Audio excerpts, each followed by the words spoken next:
Hello everyone and welcome back to my channel. My name is Kyoko. My name is Kurt. Today I'm going to be talking about the fourth topic, which is to do with shopping in terms of like buying clothes and shopping malls.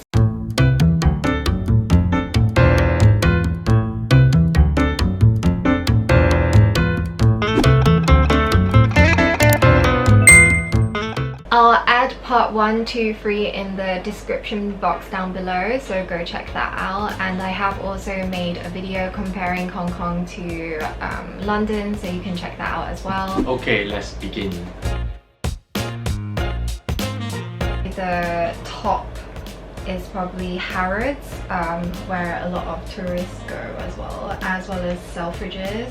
Those are the top two. Well, we have a really big shopping mall called Westfield. There's actually two, and there are famous shopping malls in like residential areas, just depends where you live. So the shopping mall that you just mentioned, is that like in central London? Is it like a shopping area? So Selfridges is in a shopping area, it's in central London, it's in Oxford Circus. That whole road, including like Regent Street and Tottenham Court Road, they all have shops, so people mainly go there for shopping. But Harrods is in a different area, and that area is known for like high class. It's like the posh area of London. So it's more like branded stuff. Yeah, people tend to go there for branded things only. So it would have like Gucci and Prada and like the typical expensive stuff. And then around that area is like museums and like Instagram cafes, and like a lot of like rich people live in that area. How about if I want something affordable, H&M, that kind of shop? So you could either go to Oxford Street, or you could go to your local shopping mall and they will have like H&M and those kind of shops, or you could go to Westfield. I think it's the biggest in London. Like, you know, Hong Kong have a lot of small shops that sell different random stuff with really cheap price. Maybe you want to buy a bowl, buy a chopstick, buy a chopping board, will be like $12, or like even shop like Daiso. So is there any in? Yeah, so we do have Poundland, so everything is a pound in Poundland. So they would have like snacks, or I think they even have like cups and different things that you can buy for £1. But in terms of like other small shops, we don't really have as many as Hong Kong. I think like Hong Kong has so many shops, it's quite like the things that they sell is really random. Yeah. But I feel like in London it's very specific. So if you go to a stationery shop where they sell like pencils and paint and stuff only, then you would go to like a specific one. So basically, what is that? Poundland? Poundland, yeah. Is basically Daiso. It's basically like Daiso, yeah.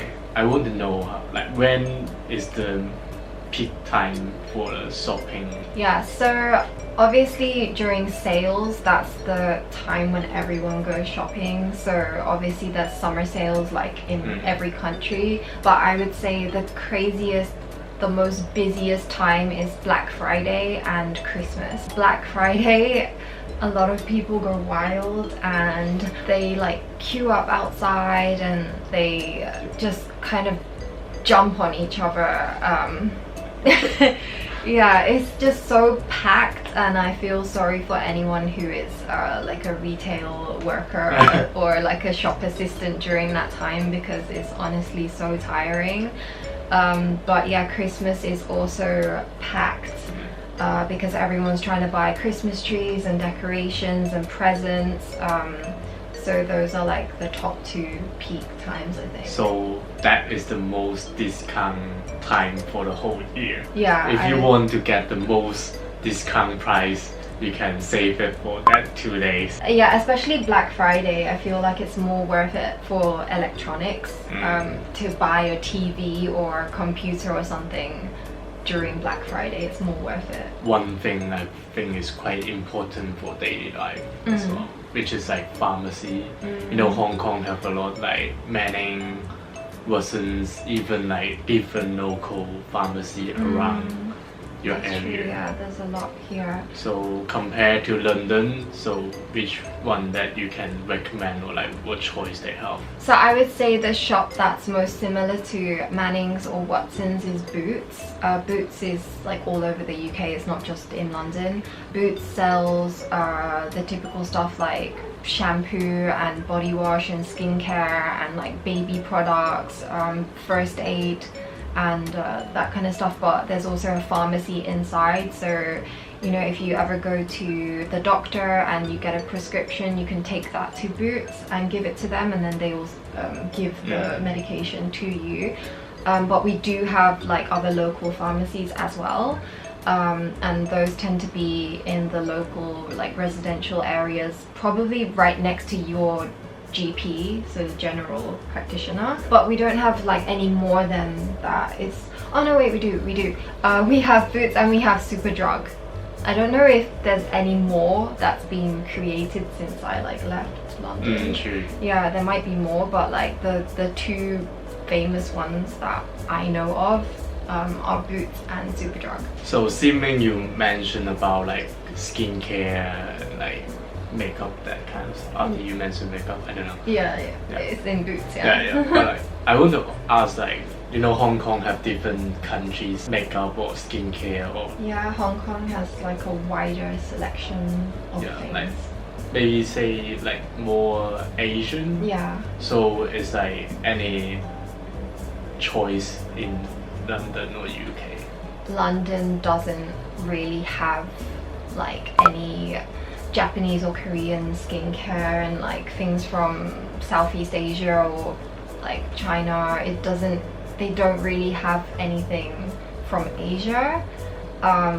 There might be like a random Asian shop which might have like a limited selection of things that have been ordered, but I've never really seen it. It's mainly like European, American products. I think like most people get like French skincare instead of like, yeah, over here I feel like people go for like Japanese or Korean skincare. So what about fashion?